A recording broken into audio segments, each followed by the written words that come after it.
اور ان بچوں پر یہ رحمت فرمائے گا کہ اللہ تعالیٰ ان کو جنت میں داخل کرے. یہ کسی بھی بندہ مومن کے گھر بچے بلوغت سے پہلے 3 چھوٹے بچے فوت ہو جاتے ہیں، رسول اللہ صلی اللہ علیہ وسلم کا فرمان ہے کہ وہ بندہ اس پر صبر کرتا ہے، اللہ سے صبر کی دعا مانگتا ہے، اپنے اللہ کے حکم اور رسول اللہ صلی اللہ علیہ وسلم کے طریقے کے مطابق زندگی گزارتا ہے، تو یہ بندہ وہ ہے کہ ان 3 بچوں کی وفات اس ماں باپ کے لیے جنت کا راستہ آسان کر دیتی ہے. اللہ تعالیٰ ان کو جنت میں داخل فرمائے. اور پھر فرمایا، یہ ابن ماجہ کی حدیث جناب عتبہ کے حوالے سے فرمایا، ما من مسلم یموت له 3 من بلد لم يبلغ الحنس الا تلقوه من ابواب الجنة 8 من اي شيء شاء يدخل. جس ماں باپ کے 3 بچے فوت ہوں، بلوغت سے پہلے فوت ہو جائیں، اور یہ بچے ماں باپ ایماندار ماں باپ ان بچوں پر صبر کریں، اللہ سے مدد مانگیں، اپنے اللہ کے ساتھ ان کا تعلق مضبوط ہوتا چلا جائے. میرے آقا صلی اللہ علیہ وسلم نے فرمایا، یہ بچے اپنے ماں باپ کو جنت کے دروازوں پر ملیں گے، اور جنت کے 8 دروازے ہیں، 8 دروازوں پر یہ بچے ملیں گے، اور انہیں حکم ہوگا کہ جس دروازے سے چاہیں اپنے بچوں کو لے کر جنت میں چلے جائیں. اللہ اکبر کبیرہ الحمدللہ کثیرہ سبحان اللہ بکرۃ و اصیلا. ابن ماجہ کی روایت جناب ابو ہریرہ رضی اللہ تعالی عنہ، اس کے راوی، اتت امرأۃ بصبی لها فقالت یا نبی اللہ ادعو اللہ فلقد دفنت 3. ایک خاتون نبی محترم صلی اللہ علیہ وسلم کے پاس آئی اور اپنا بچہ اس نے اٹھایا ہوا تھا، اور عرض کی اللہ کے رسول صلی اللہ علیہ وسلم اس کے لیے دعا کریں، میرے اس بیٹے کے لیے دعا کریں کہ اللہ تعالیٰ اسے زندگی عطا کرے. اور پھر ساتھ ہی اس نے کہا، میں اس سے پہلے اسی عمر کے 3 بچوں کو دفن کر چکی ہوں. اس سے پہلے میں اسی عمر کے 3 بچوں کو دفن کر چکی ہوں. قالا دفنت 3. نبی رحمت صلی اللہ علیہ وسلم کی آواز گلوگیر ہو گئی، اور اس انداز میں بڑی حیرانگی سے آپ نے پوچھا، ادفنت 3؟ 3 بچے سے پہلے تمہارے فوت ہو چکے، دفن کر چکی ہو؟ قالت نعم. اس نے عرض کی، جی اللہ کے پیارے رسول صلی اللہ علیہ وسلم، اللہ نے مجھ پر یہ آزمائش ڈالی ہے، اور 3 بچوں کو اس سے پہلے میں دفنا چکی ہوں. آپ دعا فرمائیے. آپ نے فرمایا، لقد احترز بحذار شدید من النار. اللہ کی نیک بندی یہ بات سن لو، تمہارے یہ 3 بچے جن کو تم اس معصومیت میں دفن کر چکی ہو اپنی گود سے نکال کر، کل آگ کی شدت جب بھڑک رہی ہوگی آگ، یہ بچے اس آگ سے تمہارے لیے ڈھال بن جائیں گے. اللہ تبارک و تعالیٰ ان بچوں کو اس آگ سے تمہارے لیے ڈھال بنا دے گا، یہ آگ میں تمہیں نہیں گرنے دیں گے. اللہ تبارک و تعالیٰ کے حکم سے تم جنت میں چلی جاؤ گے. سبحان اللہ سبحان اللہ وبحمدہ سبحان اللہ العظیم وبحمدہ نستغفر اللہ. حضرات، ابن ماجہ کی ایک روایت جو جناب عبداللہ بن عباس رضی اللہ تعالی عنہ کی، یا آپ ذرا اندازہ کیجئے کہ ہم جب کسی گھر میں بچہ پیدا ہوتا ہے خوشیاں ہوتی ہیں، لیکن جب وہی بچہ فوت ہوتا ہے بڑے عجیب عجیب سے جملے ہماری زبانوں سے نکلتے ہیں. دکھ ہوتا ہے، بلا شبہ دکھ ہوتا ہے، ایک افسوس کی کیفیت ہوتی ہے، ایک پریشانی کی کیفیت ہوتی ہے والدین کے لیے، لیکن وہ بڑے عظیم والدین ہیں جو اس حالت میں اپنے بچے کو اٹھا کر اس کی تدفین کے لیے لے جا رہے ہوتے ہیں. اور پھر اللہ تبارک و تعالیٰ کا شکر ادا کر رہے ہوتے ہیں، اور وہاں صرف شکر ہی نہیں، اللہ کے رسول صلی اللہ علیہ وسلم کے طریقے کو اپنا رہے ہوتے ہیں، اور پھر فرشتے بھی ان افراد کے لیے، ان ماں باپ کے لیے اللہ کی حضور دعائیں کرتے ہیں۔ حضرات، یہ حدیث مبارک ابن ماجہ کی جناب عبداللہ بن عباس رضی اللہ تعالیٰ کی روایت، آپ نے فرمایا اکرموا اولادکم واحسنوا ادبہم، اپنی اولاد کا احترام کرو، انہیں عزت دو۔ ذرا جملے پہ غور کیجیے، اپنی اولاد کو عزت دو، انہیں عزت سکھاؤ، بولنے کا طریقہ انہیں سکھاؤ، لیکن احترام کا طریقہ سکھاؤ۔ تم انہیں عزت دو گے، وہ تمہیں عزت دیں گے۔ بچوں کو تو اس کا ادراک نہیں، انہیں تو طریقہ نہیں آتا۔ آپ نے فرمایا اکرموا اولادکم، اپنی اولاد کو خود عزت سکھاؤ، دوسروں کی عزت کرنا سکھاؤ، دوسروں کے گلے پڑنا نہ سکھاؤ، دوسروں کو گالیاں دینا نہ سکھاؤ، دوسروں سے بدتمیزی کرنا نہ سکھاؤ۔ یہ بڑی اہم باتیں ہیں جو رسول اللہ صلی اللہ علیہ وسلم نے بڑے خاص مرحلے پر ارشاد فرمائی، اور دو الفاظ ہیں لیکن کمال قسم کے الفاظ ہیں۔ اکرموا اولادکم، اپنی اولادوں کو عزت دو اور انہیں عزت کا طریقہ سکھاؤ، واحسنوا ادبہم، اور ان کی زندگی کے آداب اچھے سے اچھے انداز میں احترام کے ساتھ انہیں سکھاؤ، تاکہ وہ اپنی زندگی گزارتے ہوئے اسلامی ادب کو مد نظر رکھ کر اپنی زندگی گزاریں۔ حضرات، اللہ کے پیارے رسول صلی اللہ علیہ وآلہ وسلم کا یہ فرمان معجم طبرانی کبیر میں جناب حبیبہ رضی اللہ تعالیٰ عنہ صحابیہ ہیں، وہ کہتی ہیں کہ میں سیدہ عائشہ صدیقہ سلام اللہ علیہ کے گھر میں ان کے پاس بیٹھی تھی، حتیٰ جاء نبی صلی اللہ علیہ وسلم حتیٰ دخل علیہ، رسول اللہ صلی اللہ علیہ وسلم گھر میں تشریف لائے تو ہم بیٹھی ہوئی تھی، ہمارے پاس تشریف لائے۔ فقال، آپ نے فرمایا ما من مسلمین یموت لہما ثلاثۃ من ولد لم یبلغ الحنث الا جیء بہم یوم القیامہ حتی یوفقوا علی باب الجنہ۔ آپ نے فرمایا وہ ماں باپ جن کے 3 بچے اس دنیا سے رخصت ہو جائیں، یہاں یہ حدیث بھی آپ کے سامنے آئے گی، آپ پڑھی ہوگی، میں مزید اس حدیث مبارک کو بھی ضمناً آپ کے سامنے رکھتا ہوں۔ ایک خاتون نے اسی کے بعد رسول اللہ صلی اللہ علیہ وسلم سے عرض کی، اللہ کے رسول صلی اللہ علیہ وسلم اگر کسی کے 3 بچے نہیں 2 بچے ہوں، تو آپ نے فرمایا ہاں 2 بچے والوں کا بھی یہی حکم ہے، اللہ تبارک و تعالیٰ ان بچوں کو بھی جنت میں لے جانے کا اس کا ذریعہ بنا دیں گے اگر وہ اللہ کے حکم کے مطابق صبر و استقامت سے اپنا وقت گزارتے ہیں۔ وہ خاتون یہ کہتی ہیں، بعد میں صحابیہ خاتون تھی، وہ کہتی ہیں ساری عمر مجھے اس بات کا قلق رہا،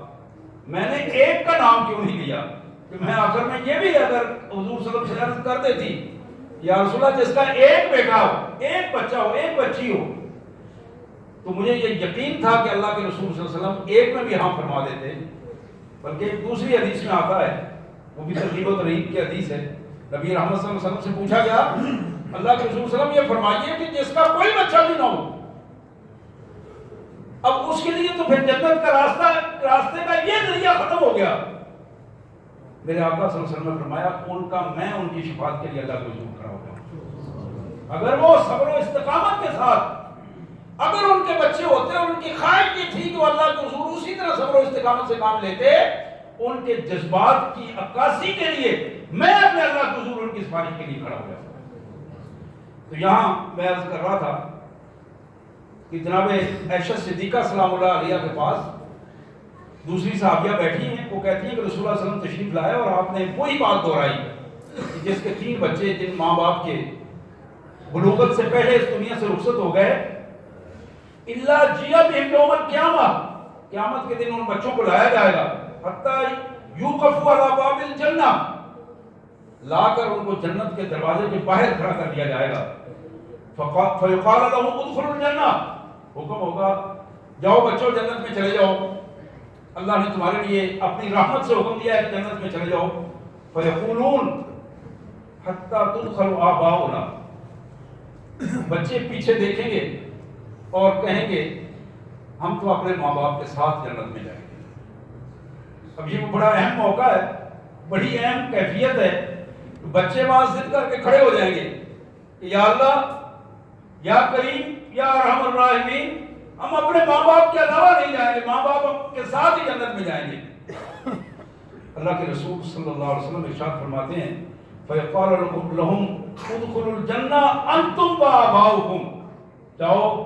تمہیں بھی اللہ کی رحمت سے اجازت ہے جنت میں چلے جاؤ اور اپنے والدین کو بھی اپنے ساتھ لے کے جنت میں چلے جاؤ. سبحان اللہ وبحمدہ، سبحان اللہ العظیم وبحمدہ نستغفر اللہ. خواتین و حضرات، یہ اور ایک بڑے خاص منظر ہے جس کو اللہ کے پیارے رسول صلی اللہ علیہ وسلم نے رکھا. یہ ترمذی کی حدیث جناب ابو موسیٰ اشعری رضی اللہ تعالیٰ عنہ کی روایت. اللہ کے رسول صلی اللہ علیہ وسلم فرماتے ہیں اذا مات ولدا لعبد قال اللہ عز وجل لملائکتی قبضتم ولد عبدی. جب میرے اللہ کے رسول صلی اللہ علیہ وسلم فرمایا میرے کسی امتی کے کا بچہ فوت ہو جاتا ہے، کسی بندہ مومن کا بچہ فوت ہو جاتا ہے، بچی ہے، بیٹا ہے، بیٹی ہے، تو اللہ تبارک و تعالی فرشتوں سے پوچھتے ہیں میرے فرشتوں قبضتم ولد عبدی، تم نے میرے بندے کے بچے کو فوت کر لیا، اس کی روح قبض کر لی؟ فیقولون نعم، فرشتے عرض کرتے ہیں یا اللہ بلا شبہ ہم نے یہ کام کیا. فیقول قبضتم ثمرۃ فؤاد، اللہ پھر پوچھتے ہیں کیا تم نے میرے بندے کے دل کے ٹکڑے کو چھین کر لے آئے تم؟ اب ذرا اس جملے پہ ذرا غور کیجیے کہ اس جملے کی کاٹ کہاں؟ تو میرے بندے کے دل کے ٹکڑے کو تم نکال کے لے آئے. فیقولون نعم، عرض کرتے ہیں یا اللہ مالک بلا شبہ. فیقول ماذا قال عبدی، مالک پھر فرماتے ہیں میرے فرشتوں ذرا بتاؤ کہ تم نے یہ کام کیا،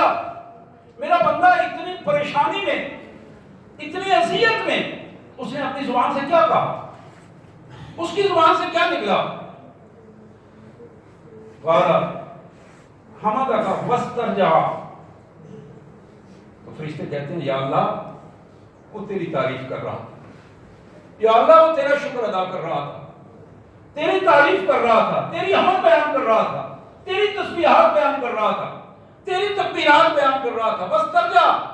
اور اس کی زبان سے انا للہ و انا الیہ راجعون نکلا تھا. یہ جملے تھے جو وہ بار بار دوہرا رہا تھا. اللہ کے رسول صلی اللہ علیہ وسلم فرماتے ہیں فیقول، اللہ ارشاد فرمائیں گے اغنوا لعبدی بیتا فی الجنہ وسموہ بیت الحمد، جاؤ میرے فرشتوں میرے اس بندے کے نام پر جنت میں گھر بنا دو، محل بنا دو، اس میرے بندے کے نام پر بناؤ اور اس کے اوپر لکھ دو بیت الحمد، یہ میرے اس بندے کا ہے جس کو اتنی آزمائش میں ہم نے مبتلا کیا، لیکن اس کے باوجود میرا بندہ میری تعریف، میری تکبیر اور میری تحمید کے لیے تیار رہا اور انا للہ و انا الیہ راجعون پڑھتا رہا. بالکل یہ وہ نمونہ ہے کہ اللہ کے پیارے رسول صلی اللہ علیہ وسلم نے اپنے ہاتھوں میں اپنے بیٹے جناب ابراہیم کو پکڑا ہوا ہے، آنسو بہ رہے ہیں اور بہتے ہوئے آنسو. صحابہ کرام میں سے ایک نے عرض کیا اللہ کے رسول صلی اللہ علیہ وسلم آپ بھی آنسو آ رہے ہیں؟ فرمایا ہاں، اللہ نے مجھے ایک مکمل انسان بنایا ہے، جو جذبات تم میں ہیں اللہ نے وہ جذبات بدرجہ عطا مجھ میں رکھے ہیں، لیکن یاد رکھو میرے آنسو میرے قبضے میں نہیں ہے، میری زبان سے میرے ہاتھوں سے کوئی ایسی حرکت نہیں ہوگی جو میرے اللہ کے حکم کے خلاف ہو. یہی بندہ مومن کا کردار ہے، یہی بندہ مومن کا کردار ہے. ہمارے ہاں خوشیوں میں بھی ہم اعتدال سے بہت آگے نکل جاتے ہیں اور پھر غمی کی پوزیشن میں بھی اعتدال سے بہت آگے نکل جاتے ہیں. اور یہ جملہ بڑا خطرناک ہے جو ہماری زبانوں سے اکثر نکل جاتا ہے، یہ تو چھوٹے چھوٹے اس کے بچے تھے، یہ تو مر گیا، اب کیا ہوگا؟ یہ بالکل ایسا جملہ ہے نعوذ باللہ، جس طرح مارنے والا جو ہے اس کو اس کا ادراک نہیں کہ اس کے چھوٹے چھوٹے بچے ہیں، یہی اس کا رازق تھا، وہ رازق نہیں ہے۔ یہ وہ جملے ہیں جو ہمارے ایمان تک کو پراگندہ کر دیتے ہیں۔ بڑی سوچ سمجھ کے جملہ اپنی زبان سے میں نکالنا چاہیے، اور سوائے انا للہ و انا الیہ راجعون کے، سوائے اللہ کی تعریف کے، سوائے اللہ تبارک و تعالیٰ کی حمد کے اور اس کی تکبیرات کے، یا رسول اللہ صلی اللہ علیہ وسلم پہ درود شریف سے، اس کے علاوہ کوشش کرنی چاہیے کہ ایسے موقع پر جہاں پھسلنے کا اندازہ ہو، انسان ان ذکر و اذکار میں اپنا وہ وقت جو لے اور اپنے ساتھیوں کو اس کی تلقین کرے کہ آؤ درود شریف پڑھو، آؤ تکبیرات پڑھو، قرآن مجید پڑھو، یا کسی سطح پر وہ اس رویے کو تبدیل کر دینا چاہیے جس رویے کو شیطان وہاں بنانا چاہتا ہے اور لوگوں میں اس چیز کو سامنے لانا چاہتا ہے۔ بعض اوقات، اور یہ علماء امت نے اس پر بھی حقیقتاً بڑا گرفت کی ہے اس کی، کہ بندہ جب یہ کہتا ہے کہ مجھے بڑا افسوس ہے یہ کام، یہ بندہ فوت ہوا، بڑا افسوس ہے اس پر، اللہ کے حکم پر افسوس نہیں ہونا چاہیے۔ یہ اللہ کی رضا یا اللہ کا فیصلہ یا اللہ کی رضا، یہ تو درست بات ہے، مالک کا فیصلہ تھا اور وہی فیصلہ بہتر تھا جو مالک نے کیا ہے۔ وہ بات میرے والدین کی ہو، میری ہو، یا میری اولاد کی ہو، یا بیوی بچوں کی ہو، یا آپ میں سے کسی کی ہو، ہمیں وہیں اپنے اللہ کے حضور اپنے آپ کو سپرد کرنا چاہیے، تب جا کے وہ نظام جو ہے وہ درست انداز میں کنٹرول ہوتا ہے، تب جا کے ہمارے ریکارڈ میں نیکیاں جو ہیں وہ بنتی ہیں، ورنہ وہاں بعض اوقات مارکنگ جو ہے وہ منفی بھی ہونا شروع ہو جاتی ہے۔ بندے نے نیکیاں اکٹھی کی ہوئی ہیں اور اس کے غلط رویوں کی وجہ سے وہ نیکیاں ختم ہونا شروع ہو جاتی ہیں، اور الٹا وہاں گناہ جو ہے وہ لکھنے شروع کر دیے جاتے ہیں۔ اللہ کے رسول صلی اللہ علیہ وسلم کا یہ مختلف ارشادات جو میں نے اپنے سامنے رکھے، سید کائنات صلی اللہ علیہ وسلم نے فرمایا، یہ مسلم کی حدیث ہے، ابو داؤد میں جناب جابر بن عبداللہ رضی اللہ عنہ کی روایت، ذرا اس حدیث پر کے الفاظ پر غور کیجئے۔ فرمایا لا تدعوا علی انفسکم، تم بڑی پریشانی یا غصے میں بھی ہو اپنے آپ کو مت بد دعائیں دیا کرو، ولا تدعوا علی اولادکم، اپنی اولادوں کو، اپنے بچوں کو مت بد دعائیں دو، ان کے بارے میں غلط جملے مت کہا کرو، ولا تدعوا علی خدمکم، اپنے ملازمین کو، ماتحتوں کے بارے میں غلط جملے مت بولو، بد دعائیں مت کرو، ولا تدعوا علی اموالکم، اپنے مال و دولت اور وسائل کو بد دعائیں مت دو اور ان کو مت کوسو، ولا توافقوا من اللہ ساعۃ یسأل منها عطاء فیستجیب لکم، ممکن ہے غصے کے انداز میں، آزمائش میں گھرے ہوئے، بڑی پریشانی کے انداز میں ایک جملہ تم سے، تمہاری زبان سے نکلا ہے، آپ نے فرمایا کہ ممکن ہے وہی گھڑی اللہ کے حضور قبولیت کی گھڑی ہو اور تمہاری وہ بد دعا اسی کیفیت میں قبول کر لی جائے، اور جب قبول ہو جائے تو پھر تم رو رہے ہو اور پھر وہ تمہارے رونے کی کیفیت جو وہ کسی کام نہیں آئے گی۔ جب پہلے تم نے دعا کی اور وہ بد دعا تمہاری قبول ہو گئی، اس بد دعا کی قبولیت سے پہلے تمہیں اپنے جملے زبان سے نکالتے وقت اپنے آپ کو ہوش و حواس میں رکھنا چاہیے تھا۔ اور یہ ہمارے گھروں میں عمومی رویہ ہے، میں بہنوں سے بھی یہ بات کہوں گا کہ اکثر بچوں کو یہ کہنا گالی کے انداز میں یا ان کے اعضاء کے انداز میں یا مرنے کے انداز میں، مختلف ایسے جملے ہیں جو کہہ دیے جاتے ہیں، خاص کر لعنتوں کے جملے تو عام طور پر کہہ دیے جاتے ہیں، کبھی بھی اپنی زبان سے ایسا جملہ نہ نکالیں جس پر آپ کو کل پچھتاوا ہو۔ رسول اللہ صلی اللہ علیہ وسلم کا یہ فرمان ہے کہ ممکن ہے وہ اللہ کے حضور قابل قبول جملہ بن جائے۔ حضرات، یہ آخری حدیث ہے جو میں آپ کے سامنے رکھ رہا ہوں۔ اللہ کے رسول صلی اللہ علیہ وسلم نے فرمایا، ترمذی کی یہ حدیث، جناب ابو ہریرہ رضی اللہ عنہ کی روایت، فرمایا کہ ثلاث دعوات لا شک فی اجابتہن، تین دعائیں ایسی ہیں ان کی قبولیت میں کوئی شک نہیں ہے، اللہ ان کو ضرور قبول فرماتے ہیں۔ ایک وہ دعا دعوت المظلوم، مظلوم کی پکار، مظلوم آسمان کی طرف رخ کر کے اللہ کے حضور دعا کرتا ہے. پھر وہ دعا جو ایک مسافر سفر کے دوران آزمائش میں اللہ کے حضور دعا کرتا ہے، وَدَعْوَةُ وَالِدٍ عَلَىٰ وَلَدِهِ، اور باپ کی وہ دعا، باپ کی وہ بددعا جو باپ اپنے اولاد کے لیے کرتا ہے، اور کسی وقت بڑی اذیت کی کیفیت میں بچوں نے بڑا ہی پریشان کیا ہے اور اس کے منہ سے ایسی کوئی بات نکلتی ہے، اللہ کے حضور کو ٹالی نہیں جاتی، اللہ کے حضور کو ٹالی نہیں جاتی. جہاں والدین کے لیے یہ بات اہم ہے کہ وہ اپنی زبانوں کو، اپنے جذبات کو کنٹرول کریں، وہاں اولاد کے لیے یہ بات بڑی اہم ہے کہ وہ اس نیک پر نہ آ جائیں کہ اپنے والدین کے منہ سے ایسی باتیں نکلوائیں کہ وہ بددعاؤں کی صورت اختیار کرے اور ان کی بربادی اور تباہی کا سبب بن جائے. حضرات، نیک اولاد کے لیے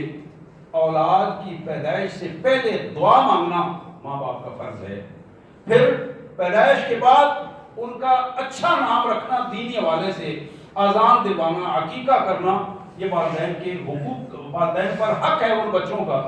اسی طرح بچوں کی تربیت، ان کا اچھا اخلاق انہیں سکھانا، آداب سکھانا، یہ تربیت کا حصہ ہے. بچوں کی خیرخواہی